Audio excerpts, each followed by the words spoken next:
In midlife, we realize that time is not unlimited, but time is limited.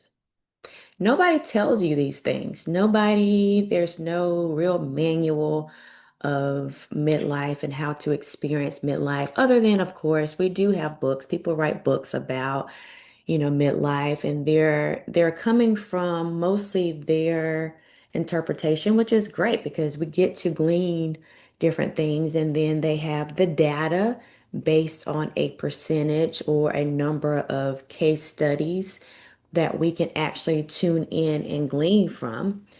However, everybody's journey is different. Everybody's journey is different.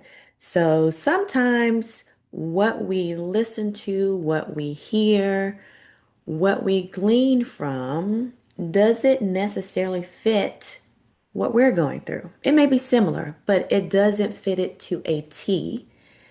So what do we do about it, right? It's all about learning. We learn from this. So if from now on you face life as a learning experience, there's no one path that you can choose, but you get to choose which path. And it's nobody else's fault if you end up not liking that path. There's nobody else's fault. You can't point the finger at someone if you do not like the outcome. I know you may have remember in school when they talked about the opportunity cost of this decision versus that decision, or we may have done something like that in math where you have the different possibilities or the probability of this versus that. And you have to weigh that thing and just see, okay, is this the path that I want to take, or is it something else? Because I'm telling you, like we just mentioned, time is limited. It's limited. So you may be on this path for X amount of years and you may decide this is not what I want to do. It's not like you waste it, but it's data. You're collecting receipts, as some people say. This is data to see, okay, what have I learned from this journey? Should I continue? And that will be the choice, right?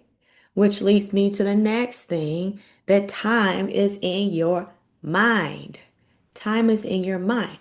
So, as we get older in midlife, you have one person that say, "Oh, I'm having a midlife crisis. Oh my gosh, I can't believe this is happening to me." But then another person might be like, "This is the best years of my life."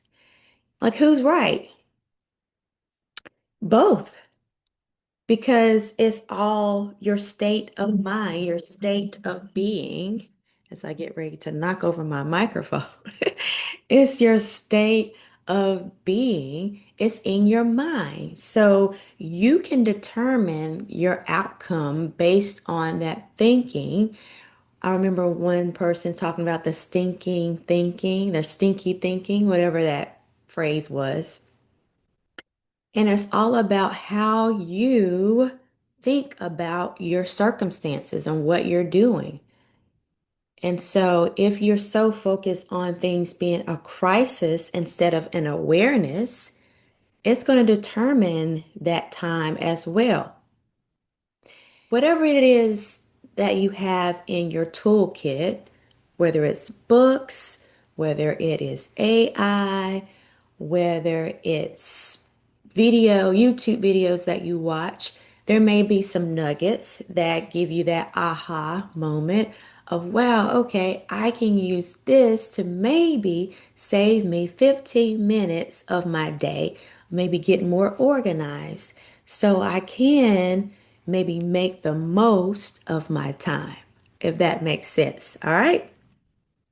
So I have some notes here that I am just making sure that I stay on track, on point as I'm moving through. And also, one thing that I like to use because I know that we do not have unlimited time is my phone and my laptop to make sure that I can repurpose whatever content that I put out. So if you are watching me, you may see me look to the side. I'm looking at my other device. And I have a little pen for my notes as well. So, as we were talking about time, right? Are we really running out of time? We feel like that, right? If you have been working a job, a traditional job, and you may feel like you're on that hamster wheel and you're running, running, running, and you feel like you're running out of time, maybe it feels that way because you feel like you've missed time with your children, you feel you've missed time with your spouse, or maybe fun events that you wanted to go to, and you may feel like you're running out of time. Well, I'm here to tell you that you can't get that time back. However, you can make a decision. There are decisions that you can make, and you may say, well, I don't have time for all that. Well, you don't have time not to have time. If you either keep complaining about how much time you don't have, or see what can I do with that extra hour that I have. Can I make a date with my spouse, or can I make a date with my children, or a family date where you take some time to eat a meal, even if it's that, something late at night. Hey, this is the day once a month that we're going to stay up at X amount of time, the X amount of day time, whatever time that may be. And we're going to actually eat a midnight snack together. You can lose 1 hour sleep a month. That's not going to hurt anything. Or have a midday check-in call where you can all get on Zoom.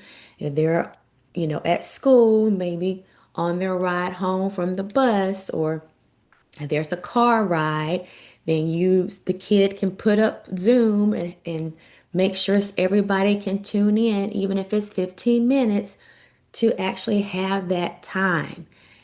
That time, it can become so special that you look forward to that.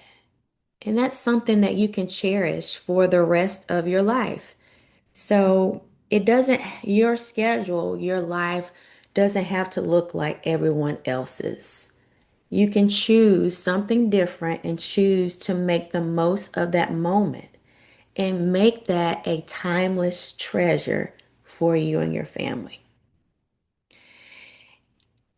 So that reminds me of a song, that song by Cher, If I Could Turn Back Time, if I could find my way. And she talks about what she would do differently, that maybe she wouldn't hurt that person or whatever it might be. And we all wish that we could do that. I mean, going forward, if you wanted to, apologize for something you've done, or maybe if you can't apologize, you can just choose to release that thing from yourself, and knowing that we are not bound by the things we didn't know at that time. We did at the time, we've done the best that we could with the things that we have, with the information that we had, with the mindset that we had, with the limited resources that we had. And so moving forward, you can all only control what you can do right now. You can't control the past, you can't control technically, you can't really control the future. You can put all the things in place, but that doesn't necessarily mean they're going to happen the way you completely wanted them to happen. Maybe there can be some little nuggets and trails here and there that, based on what you do now, can determine. But you know what I'm saying. So let's make the most of the day while we have today. Until next time, bye for now.